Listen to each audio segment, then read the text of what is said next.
Hi friends, welcome back to our channel.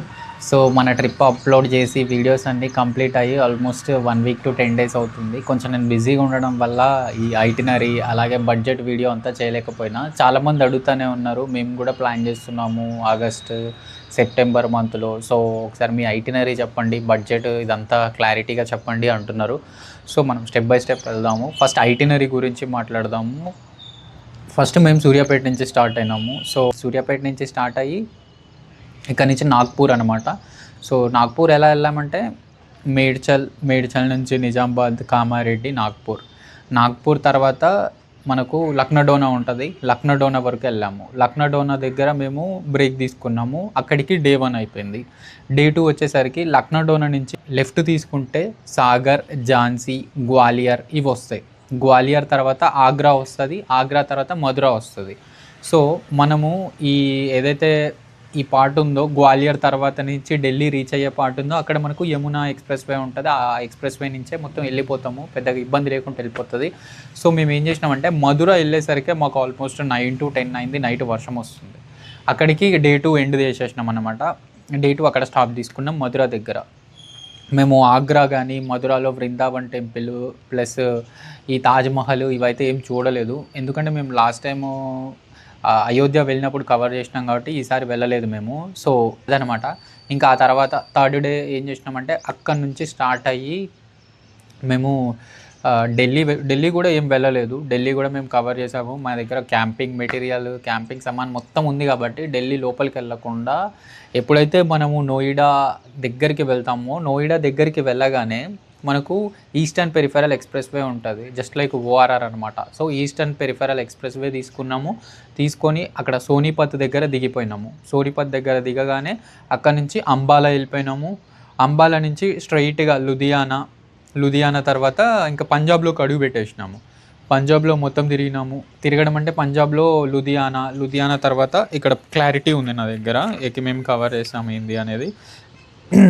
Ludhiana వెళ్ళినాము. లుధియానా తర్వాత golden temple, Wagah border అవి వెళ్ళొచ్చు, బట్ మాకు టైం చాలా తక్కువ ఉండే. సో గోల్డెన్ టెంపుల్, ఈ వాఘా బార్డర్ స్కిప్ చేసి లుధియానా నుంచి మనం చక్కగా పఠాన్కోట్ వెళ్ళిపోయినాము.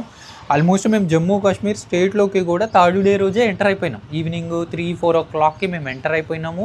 ప్లస్ ఇంకా కొంచెం మాకు టైం ఉంది, ఒక 3 to 4 hours అయితే ఈజీగా టైం ఉంది.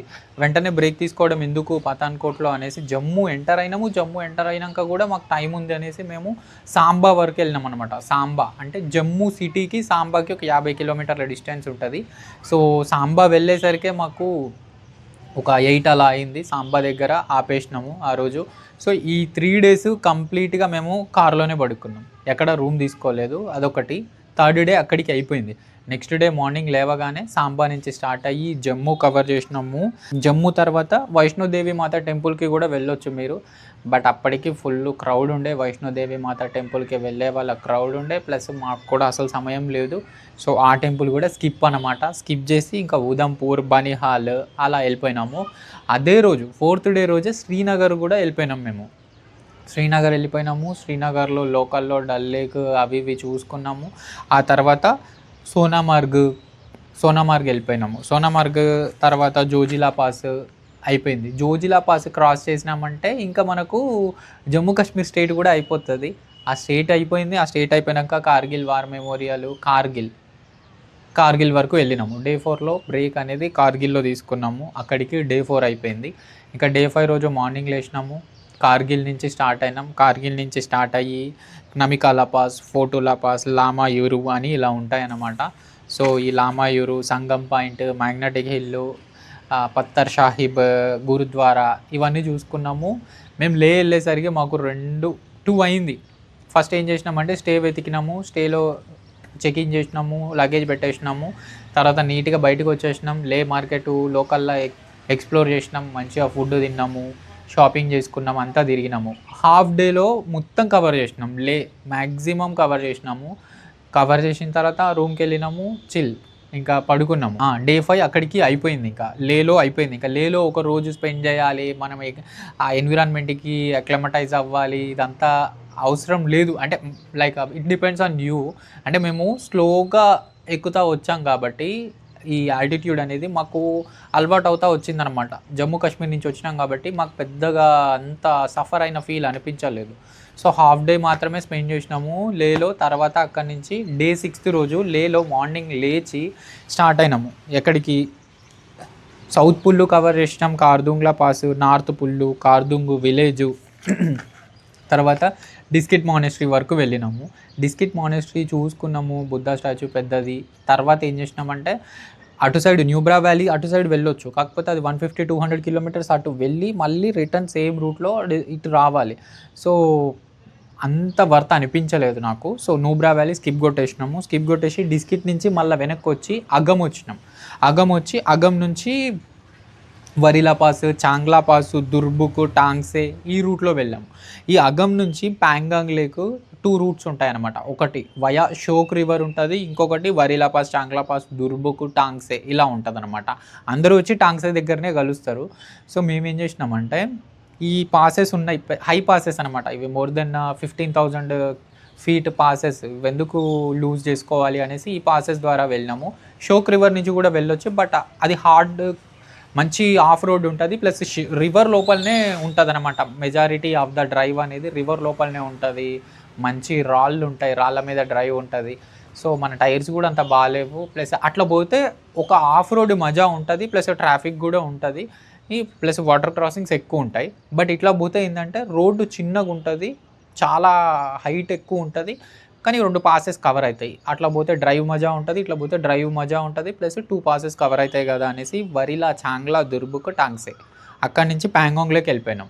సో అట్లా వచ్చే వాళ్ళ ప్యాంగాంగే వస్తారు, ఇట్లా వచ్చే వాళ్ళు ప్యాంగాంగ్ వస్తారు. ఇట్ డిపెండ్స్ ఆన్ యూ అనమాట. ఏదైనా సరే మీరు అగం బ్రిడ్జ్ దగ్గర డిసైడ్ అవ్వాలి.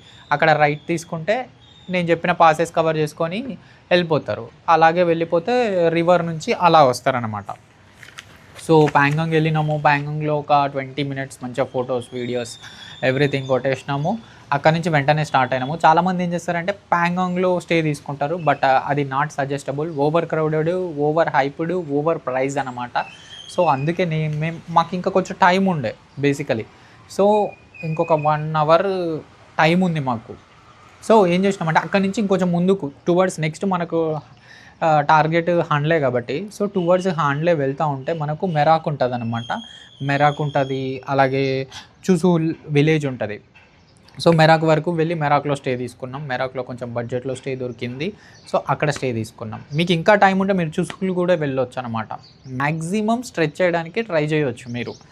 నెక్స్ట్ డే మార్నింగ్ లేచి హాండ్లే, ఉమ్లింగ్లా వెళ్ళాలి అన్న ఉద్దేశంతో టకా లేచినాము. చుసూల్ నుంచి రెజాంగ్లా పాస్, వార్ మెమోరియల్ ఉంటుంది, ఆ తర్వాత సాకలా ఉంటుంది, లోమా బ్రిడ్జ్ ఉంటుంది అనమాట. లోమా బ్రిడ్జ్ తర్వాత రాంగో, హాండ్లే ఉంటుంది. మంచిగా హాండ్లే వరకు వెళ్ళినాము. స్నోఫాల్ అవుతానే ఉంది, డ్రైవ్ ఎంజాయ్ చేస్తూ ఫొటోస్, రీల్స్, వీడియోస్, వ్లాగ్స్ తీసుకుంటా వెళ్తానే ఉన్నాము. హాండ్లే వరకు వెళ్ళినాము. హాండ్లే తర్వాత ఉమ్లింగ్లా నెక్స్ట్ ఇంకా టార్గెట్. ఉమ్లింగ్లా వెళ్దామంటే ఆర్మీ వాళ్ళు ఎలో చేయట్లేరు, మొత్తం కంప్లీట్ స్నో ఉండిపోయిందంట రోడ్డు మీద. ఆల్రెడీ మాకంటే ముందు వచ్చిన వాళ్ళు ఒక 2-3 డేస్ నుంచి ఇంకా వెయిట్ చేస్తున్నారు ఎప్పుడు వదులుతారా అని. తెలుగు వాళ్ళు కూడా చెప్పారు, ఇంకా వదిలేలాగా లేరనేసి మేము బ్యాక్ వచ్చేసినాము. సో హాండ్లే నుంచి బ్యాక్ టు లోమా బ్రిడ్జ్ నుంచి న్యోమాకి వచ్చినాము. న్యోమా తర్వాత మనకు మాహీ బ్రిడ్జ్ ఉంటుంది. మాహీ బ్రిడ్జ్ తర్వాత మనం డిసైడ్ అవ్వాలి, మనాలి వెళ్ళాలి కాబట్టి. సో మాహీ బ్రిడ్జ్ నుంచి లెఫ్ట్ తీసుకుంటే, అంటే బ్రిడ్జ్ మీద నుంచి వెళ్తే మీకు ఏముంటుందంటే లైక్ సందో ఉంటుంది. సందో తర్వాత పూగా, సోకరు, సోమోరెరి అవి ఉంటాయి. అవి తర్వాత మీరు డెబ్రింగ్ అవి చూసుకొని లే మనాలి హైవేకి టచ్ అవుతారు. అది కూడా కొంచెం హైట్ ఏరియా, ప్లస్ అక్కడ కూడా స్నోఫాల్ హెవీ అవుతుంది. సో మన కార్ చూసి మీరు ఇట్లా వెళ్ళకండి, మీరు ఇట్లా హైవే నుంచి వెళ్ళండి అని వాళ్ళు సజెస్ట్ చేస్తే మళ్ళీ మనం ఏం చేసినామంటే హాండ్లే లే హైవే అటు సైడ్ వెళ్ళినాం అనమాట. సో ఉప్షి వరకు వెళ్ళినాం. ఉప్షి నుంచి ఇలా వచ్చేసి, అలా వచ్చిన తర్వాత మనకు డెబ్రింగ్ వచ్చింది. డెబ్రింగ్ తర్వాత టాంగ్లాంగ్లా, లాచోంగ్లా, నకీలా, ఓకేనా, నకీలా, ఇవన్నీ ఘాటా లూప్స్ ఇవన్నీ చూసుకొని సర్చులో నైట్ ఆల్మోస్ట్ 9-10 సర్చులో ఆగిపోయినాము. అక్కడ ఇంకా లాస్ట్ స్టే మేము రూమ్ తీసుకోవడం సర్చులోనే మాత్రమే. మార్నింగ్ అక్కడెక్కడో ప్యాంగాంగ్ లేక్ దగ్గర స్టార్ట్ చేస్తే సర్చు వరకు కొట్టుకొచ్చినాం అనమాట బండి. సో అక్కడి వరకు వచ్చేసినాము. మంచిగానే ఉంది. సర్చులో స్టే తీసుకున్నాము. నెక్స్ట్ డే మార్నింగ్ లేచినాము, మళ్ళీ సేమ్ 5 o'clockకి లేచినాం. 5కి స్టార్ట్ అయితే అక్కడి నుంచి ఇంకా బారాలాచల, జింగ్ బార్, దీపక్తాలు, దార్చా వచ్చినాము. దార్చా వచ్చిన తర్వాత మీకు ఇక్కడ ఆప్షన్స్ ఉంటాయి. షింకులా టాప్ వెళ్ళొచ్చు, బట్ ఆ షింకులా టాప్ వెళ్ళకుండా మేము డైరెక్ట్ కిందికి దిగినాము. కిందికి దిగి అటల్ టన్నెల్ వరకు వచ్చినాము. అటల్ టన్నెల్ తర్వాత మనకు రోహతంగ్ పాస్ ఉంటుంది. అటల్ టన్నెల్ లోపలికి వెళ్ళకుండా చక్కగా వెళ్తేనేమో డైరెక్ట్ మీకు రోహతంగ్ పాస్ వచ్చేస్తుంది. అటల్ టన్నెల్ ఎక్స్పీరియన్స్ చేయాలి అనుకుంటే అటల్ టన్నెల్ లోపలంగా బయటికి వచ్చిన తర్వాత సోలంగ్ వ్యాలీ ఉంటుంది. సోలంగ్ వ్యాలీ తర్వాత పాల్చన్ ఉంటుంది. పాల్చన్ తర్వాత రోహతంగ్ పాస్ ఉంటుంది. పాల్చన్ తర్వాత రోహతంగ్ పాస్ వెళ్ళి మళ్ళీ రోహతంగ్ పాస్ నుంచి పాల్చన్ వచ్చి మళ్ళీ మీరు మనాలి వెళ్ళాలి. సో అట్లా చూసుకోండి. మనము ఆ రోహతంగ్ పాస్ కూడా స్కిప్ చేసి డైరెక్ట్ మనాలి వచ్చేసినాం. మనాలిలో హడింబా దేవి టెంపుల్ చూసుకొని చిన్న చిన్న షాపింగ్స్ ఉంటే అవి చూసుకొని ఇంకా యాజ్ యూజువల్ అనమాట. మనాలి నుంచి సేమ్ మళ్ళా అంబాలా వచ్చినాము. అంబాలా నుంచి ఈస్టర్న్ పెరిఫెరల్ ఎక్స్ప్రెస్ వే తీసుకొని మళ్ళీ ఢిల్లీ అవుట్స్కట్స్లోంచి ఢిల్లీ క్రాస్ చేసి మళ్ళీ యమునా ఎక్స్ప్రెస్ వే ఎక్కి తర్వాత మధుర దగ్గరికి వచ్చి లాస్ట్ టైం అంటే వైల్ గోయింగ్ ఎక్కడైతే మనం స్టాప్ తీసుకున్నామో వైల్ కమింగ్ కూడా మధురాలో అక్కడ స్టాప్ అయినాం అన్నమాట. అక్కడ స్టాప్ అయ్యి ఇంకా ఆ తర్వాత అక్కడ రెస్ట్ నైట్. తర్వాత నెక్స్ట్ డే మార్నింగ్ అక్కడ లేచి తర్వాత ఆగ్రా మీదుగా అట్లా వచ్చేసినాము. ఆ తర్వాత సేమ్ మళ్ళా గ్వాలియర్, ఝాన్సీ, సాగర్, లక్నడోనా, తర్వాత నాగ్పూర్ మొత్తం క్రాస్ చేసి మన కామారెడ్డి ఒక 150 kilometers ఉంది అనగా అక్కడ మళ్ళీ నైట్ స్టాప్ తీసుకున్నాము. అది అక్కడికి డే 9 అయిపోయింది. ఇంకా నెక్స్ట్ డే మార్నింగ్ లేచి డే 10 అనమాట. సో ఆ నాగ్పూర్ అవుట్స్కట్స్లో స్టార్ట్ చేస్తే సూర్యాపేటలో ఆపేసినాము. డే 10 ఆఫ్టర్నూన్ 3 o'clockకి ఇంటికి వచ్చేసినాం. టోటల్గా 10 days పట్టింది. మొత్తం 6,300 kilometers తిరిగినాము. సో ఇది వీటిలో మేము 9 nights 10 days. సో 9 nightsకి గాను మేము స్టే తీసుకుంది ఒక కార్గిల్లో తీసుకున్నాము, లేలో తీసుకున్నాము, మెరాక్లో తీసుకున్నాము, సర్చులో తీసుకున్నాము. ఈ 4 ప్లేసెస్లో మాత్రమే స్టే తీసుకున్నాము. రిమైనింగ్ 5 nights కంప్లీట్గా కార్లోనే పడుకున్నాం అనమాట. ఆ స్టేస్కి మ్యాక్సిమం 1000 rupees అనుకోండి. అట్లా చూసుకున్న 4000 ఒక దగ్గర ఇంకా తక్కువ కూడా ఉంది. సో యావరేజ్గా ఒక 3500 అయితే మాకు స్టేకి అయింది. 3500 అయింది, ఎక్కువ కూడా కాలేదు. సో స్టేస్ అక్కడ అయిపోయినాయి. సో వెళ్ళేటప్పుడు మనం ఫుడ్కి గ్యాస్ ఇవన్నీ తీసుకెళ్ళినాం కాబట్టి సో ఫుడ్కి కూడా మనకి ఎక్కువేం కాలేదు. ఫుడ్ అయినా కానీ అలాగే టోల్ గేట్స్ గురించి మాట్లాడితే ఎక్స్ప్రెస్ వేస్ యూజ్ చేసినాం కాబట్టి అక్కడక్కడ సో ఒక 1500 rupees వేసిన. ప్లస్ మన యాన్యువల్ టోల్ పాస్లో ఒక 1000 rupees వరకు టోల్స్ కట్ అయినాయి. 1000 rupees అంటే ఒక 60 టోల్ గేట్లు అట్లా కట్ అయినాయి అనమాట. సో 900 1000 rupees తీసుకోండి, ఒక 2500 rupees టోల్స్ అవుతాయి. సో అట్లా చూసుకుంటే స్టే ప్లస్ టోల్స్ 5000 అయిపోయినాయా. ఇంకా ఫుడ్ నార్మల్ ఎక్స్పెన్సెస్ అవి చూసుకుంటే మాత్రం ఒక 10,000 అవుతాయి. సో అక్కడికి మనకు 15,000 ఖర్చు అయింది అదనమాట. ఇంకా మనకు ఫ్యూయల్స్ గురించి మాట్లాడితే టోటల్గా 7 సార్లు కొట్టించినాము ఫ్యూయల్ అనేది. సో ఫస్ట్ సూర్యాపేటలో కొట్టించుకున్నాము, ఆ తర్వాత ఉత్తరప్రదేశ్లో కొట్టించినాము. ఎందుకంటే ఉత్తరప్రదేశ్లో తక్కువ ఉంటుంది మహారాష్ట్ర మధ్యప్రదేశ్తో కంపేర్ చేస్తే. సూర్యాపేటలో కంప్లీట్ ఫుల్ ట్యాంక్ చేయించిన, అసలు కంప్లీట్ ఫుల్ ట్యాంక్ అవసరం లేదు. ఒక 500 kilometers అంటే ఒక హాఫ్ ట్యాంక్ కొట్టించుకుంటే అయిపోయేది. But tank to tank test చేద్దాము అన్న ఇదితో ఇక్కడ ఫుల్ ట్యాంక్ కొట్టించిన. అదర్వైజ్ మహారాష్ట్రలో ఫుల్ కొట్టించుకొని మళ్ళీ యూపీలో ఫుల్ కొట్టియచ్చు. బట్ ఇంకా అట్లా అయిపోయిందనమాట. ఉత్తరప్రదేశ్లో కొట్టించినామా, ఉత్తరప్రదేశ్లో కొట్టిస్తే మళ్ళీ జమ్మూ ఎంటర్ అవ్వడుతోటే జమ్మూ ఇట్లా క్రాస్ చేయగానే పెట్రోల్ బంక్ ఉంది, బార్డర్ క్రాస్ చేయగానే అక్కడ కొట్టించేసినాము. అక్కడ ఎంత 93 rupees ఉండే. మేము ఇక్కడి నుంచి స్టార్ట్ అయినప్పుడు సూర్యాపేటలో 103 ఉండే, ఉత్తరప్రదేశ్లో 96 ఉండే. తర్వాత లేలో 94 rupees.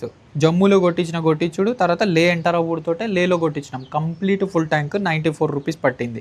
తర్వాత లే మొత్తం తిరిగి అవన్నీ తిరిగి లే తిరిగి అన్నీ తిరిగినాక న్యోమాలో చెప్పినా కదా, హాండ్లే తర్వాత న్యోమాకి వచ్చి న్యోమా నుంచి ఇంకా రిటర్న్ అయిపోతున్నామని. సో న్యోమాలో మళ్ళీ ఒక ఫుల్ ట్యాంక్ కొట్టించినాము. అక్కడ 95 rupees ఉండే ప్రైజు.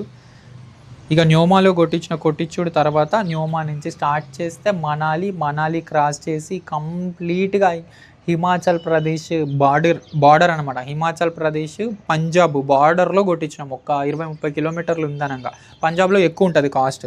సో అందుకే హిమాచల్ ప్రదేశ్ పంజాబ్ బార్డర్లో హిమాచల్ ప్రదేశ్లోనే కొట్టించినాము. 93 rupees పట్టిందనమాట. హిమాచల్ ప్రదేశ్లో కొట్టించుడు ఇంకా అక్కడ కొట్టిస్తే తర్వాత ఝాన్సీ వరకు వచ్చేసింది. ఝాన్సీ వచ్చేసి మనకు ఉత్తరప్రదేశ్ కిందకే పడుతుంది కాబట్టి ఝాన్సీలో మళ్ళీ ఒక్క ఫుల్ ట్యాంక్ కొట్టించినాము. ఇంకా ఝాన్సీలో కొట్టిస్తే ఆల్మోస్ట్ ఇంకా మనకు సూర్యాపేట వచ్చేసింది. అంటే సూర్యాపేట వచ్చేస్తుంది, కాకపోతే ఇంకా so almost Maharashtra Telangana border అక్కడికి వచ్చిన తర్వాత 500 కిలోమీటర్స్ రేంజ్ ఉంది. అక్కడి నుంచి మా ఇల్లు అంతే 500 కిలోమీటర్స్ అలా ఉంటుంది. బట్ ఇంకా ఎలాగో మహారాష్ట్రలో ఉన్నాం కదా, తక్కువనే కదా తెలంగాణతో కంపేర్ చేస్తే అనేసి అక్కడ ఫుల్ ట్యాంక్ కొట్టించుకున్నాము ఇక్కడ లోకల్లో తిరగడానికి. సో అట్లా చూసుకుంటే మొత్తము మాకు ట్రిప్ మొత్తం 28,350 రూపాయలు పట్టింది. సో ఇది ఈ టోటల్ ఫుల్ ట్యాంక్స్కి టోటల్గా 28,350 రూపాయలు పట్టింది. మాది డీజిల్ వెహికల్ కాబట్టి ఇంత పట్టింది. నేను అందులోనూ 80 స్పీడ్ మాత్రమే మెయింటైన్ చేసిన, ఏసీ ఆన్ చేసే పెట్టిన, కంప్లీట్గా ఏసీ ఆన్లోనే ఉంది. ప్లస్ 80 స్పీడ్ మాత్రమే మెయింటైన్ చేసినాం, ఎక్కడ ఒక 90 కూడా వెళ్ళలేదు అట్లా అనమాట. ప్లస్ అక్కడ ఆఫ్ రోడ్ స్ట్రెచ్లో ర్యాష్గానే హయ్యర్ ఆర్పిఎమ్స్లోనే డ్రైవ్ చేయడం జరిగింది. సో టోటల్గా ఫ్యూయల్ 30,000 అనుకోండి, ఇంకా 1,500 ఏముందిలే కానీ 30,000 ఫ్యూయల్ అయింది. స్టేస్ ఒక 3,500, టోల్ గేటు ఒక 2,000, మొత్తం 6,000 అనుకోండి. ఫుడ్ ఒక 10,000. సో అట్లా చూసుకుంటే మొత్తం 50,000లో ట్రిప్ అయితే అయిపోయింది.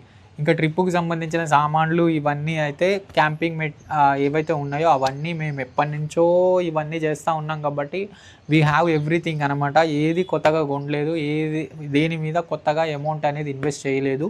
అన్నీ టకా ప్యాక్ చేసుకున్నాము. ఒక 2 రోజుల ముందు అనుకున్నాం, టకా అన్ని కార్లో ప్యాక్ చేసినాము, స్టార్ట్ అయినాము అంతే. ట్రిప్పుకి సంబంధించినవి అయితే ఏవి కొనలేదు. ఇది ఒకవేళ 50,000 ఉన్నాయి ప్లస్ ఒక డీజిల్ కారు, కియా క్యారెన్స్ కానీ, కియా సెల్టాస్ కానీ, Kia Sonet, Venue, Creta, Alcazar, diesel ఏవైనా ఉన్నా కానీ మీకు ఒక 30,000 అవుతాయి. ప్లస్ మీరు స్టేస్ ఎక్కువ తీసుకుంటే ఇక it depends on you plus your bargaining skills. Stays అయితే మేము చాలా తగ్గించినాము, ప్లస్ మేము డేస్ తగ్గించినాం. ఫస్ట్ చాలా ప్లేసెస్ అన్నీ ఇప్పుడు ఒక్కొక్క రోజు మ్యాక్సిమం కిలోమీటర్స్ కవర్ చేసినాం. ఒక రోజు అయితే కంటిన్యూస్గా 880 కిలోమీటర్లు కవర్ చేసిన. సో దట్ వాజ్ హైయెస్ట్ అనమాట ఇన్ మై హిస్టరీ. సో అట్లా అయ్యింది. టోటల్గా 10 రోజులల్లో మొత్తం ఆల్మోస్ట్ కవర్ చేసినాం. ఇక్కడ నేను స్కిప్ చేసినవి ఏంటి అంటే వైష్ణోదేవి మాత టెంపుల్ స్కిప్ చేసిన, ప్లస్ తాజ్మహల్ స్కిప్ చేసిన, బృందావన్ టెంపుల్ స్కిప్ చేసిన, ప్లస్ శ్రీనగర్లో తిరిగినాము, కాకపోతే శ్రీనగర్లో స్టే తీసుకోలేదు. ఆ బోట్ హౌస్ అవి ఇవి అక్కడ అదొకటి స్కిప్ చేసినాము. ఆ తర్వాత లైక్ నూబ్రా వ్యాలీ ఒకటి స్కిప్ చేసినాము. తర్వాత ఉమ్లింగ్లా అంటే అది దొరకలేదు మనకు స్కోపు, ఎలాగూ పోలేం కాబట్టి. సో ఉమ్లింగ్లా ఒకటి స్కిప్ చేసినాము అంతే. ఇక ఆ తర్వాత రోహతంగ్ పాస్ ప్లస్ షింకులా టాప్ అంటే ఇవి నార్మల్ వే, వదిలేసేయండి. సో కొన్ని స్కిప్ చేసినాము. అన్నీ కవర్ చేసుకుంటూ వెళ్ళామంటే ఖచ్చితంగా నేనున్న ఫ్లోలో అయితే మాత్రం ఇంకొక 5 రోజులలో ఇవన్నీ ప్రతిదీ ఇంచ్ టు ఇంచ్ కవర్ చేసుకుంటూ వెళ్ళేవాడిని. బట్ నాకు అంత టైం లేదు, నాకున్న లీవ్స్ అవి చూసుకొని అవన్నీ దృష్టిలో పెట్టుకొని సో నేను ఒక 10 రోజులలో కవర్ చేసిన. ఇఫ్ ఇన్ కేస్ మీకు మీ దగ్గర 15 రోజులు ఉండి సేమ్ నాలాగే మ్యాక్సిమం డిస్టెన్స్ కవర్ చేయగలము అనుకుంటే మాత్రం 15 రోజులలో కవర్ చేయొచ్చు. లేదు మీరు కొంచెం స్లో అండ్ స్టడీ అయితే మాత్రం 20 రోజులు అయితే మాత్రం ప్రతి డెస్టినేషను, ప్రతి టాప్, ప్రతిది కవర్ చేసుకుంటూ నిదానంగా వెళ్ళొచ్చు అనమాట. 20 రోజులు మినిమం, ఒక 10 రోజులు, మ్యాక్సిమం 20 రోజులు. 20 రోజులు అనేది మరీ ఎక్కువ. 20 రోజులకు మించి ట్రావెలింగ్ చేయాలంటే కష్టం. ఇంట్లో వాళ్ళని వదిలిపెట్టైనా కానీ, బయట ఫుడ్ తినాలన్నా కానీ చాలా కష్టం. సో అది మీకైతే ఒక క్లియర్ కట్ ఐడియా వచ్చిందని అనుకుంటున్నా. అన్నీ చెప్పుకుంటా వెళ్ళిపోయినా, బట్ ఎవరైతే సీరియస్గా ప్లాన్ చేస్తారో వాళ్ళకైతే ఇంట్రెస్టింగ్గానే అనిపిస్తుంది. నేను కూడా చాలా వీడియోస్ చూసి చాలా వీక్స్ స్పెండ్ చేసిన తర్వాత ఫైనల్గా ఎక్కడ టైం వేస్ట్ అవ్వకుండా, ఎక్కడ మనకు డిస్టెన్స్ వేస్ట్ అవ్వకుండా, ఎక్కడ మనం ఇబ్బంది పడకుండా ది బెస్ట్ రూట్స్ ఇవన్నీ ఫైండ్ అవుట్ చేసుకున్న ఐటినరీ అనమాట ఇది. సో ఇది గైస్ ఓవరాల్గా చూస్తే మన ట్రిప్ యొక్క టోటల్ ఎక్స్పెన్సెస్ ప్లస్ ఐటినరీ. మీకైతే ఈ వీడియో నచ్చిందనే అనుకుంటున్నా. నెక్స్ట్ మన బండి సర్వీస్ వీడియో వస్తుంది. తర్వాత ఏదైనా సరే ఒక ట్రిప్ ఏదైనా ప్లాన్ చేస్తే ట్రిప్ వీడియోస్ కూడా వస్తాయి. సో ఇట్లాంటి మంచి అడ్వెంచరస్ వీడియోస్ కోసం మన వినోద్ బండారు ఛానల్ని సబ్స్క్రైబ్ చేసి సపోర్ట్ చేయండి. See you in the next video. Bye.